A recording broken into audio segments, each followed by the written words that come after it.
చాలా సంవత్సరాల క్రితం తక్షశిల అనే ఊరిలో చాణక్య అనబడే బ్రాహ్మడు ఉండేవాడు. అతను మౌర్యుల సామ్రాజ్యాన్ని స్థాపించిన మహోన్నతుడు. ఈ సామ్రాజ్యం స్థాపించడానికి అతను చాలా కృషి చేశాడు.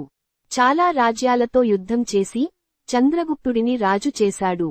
ఒక రోజు చంద్రగుప్తుడితో పాట్లిపుత్ర నగరం మీద దండయాత్ర చేసి ఓడిపోయిన చాణక్యుడు నిరాశగా ఇంటికి బయలుదేరాడు. దారిలో అలసటనిపించి ఒక ఇంటి అరుగు మీద కూర్చున్నాడు. ఇంట్లో ఒక అవ్వ తన పిల్లలికి అన్నం పెడుతోంది. తింటున్న పిల్లల్లో ఒకడు హఠాత్తుగా కెవ్వని కేక పెట్టాడు. హడిలిపోయిన అవ్వ, ఏమైంది బాబూ? అంటే ఆ బాలుడు, అన్నం వేడిగా ఉంది, చేయి కాలిందమ్మా అన్నాడు. అదే మరి, నువ్వూ చాణక్యుడిలానే ఉన్నావు, అంది అవ్వ. ఎవరైనా అన్నం మధ్యలో చేయి పెడతారా? పక్కలనుంచి చిన్నగా తింటూ రవాలికాని. ఇదంతా అరుగుమీంచి వింటున్న చాణక్యుడికి జ్ఞానోదయమయింది. తను చేసిన తప్పు తెలుసుకున్నాడు.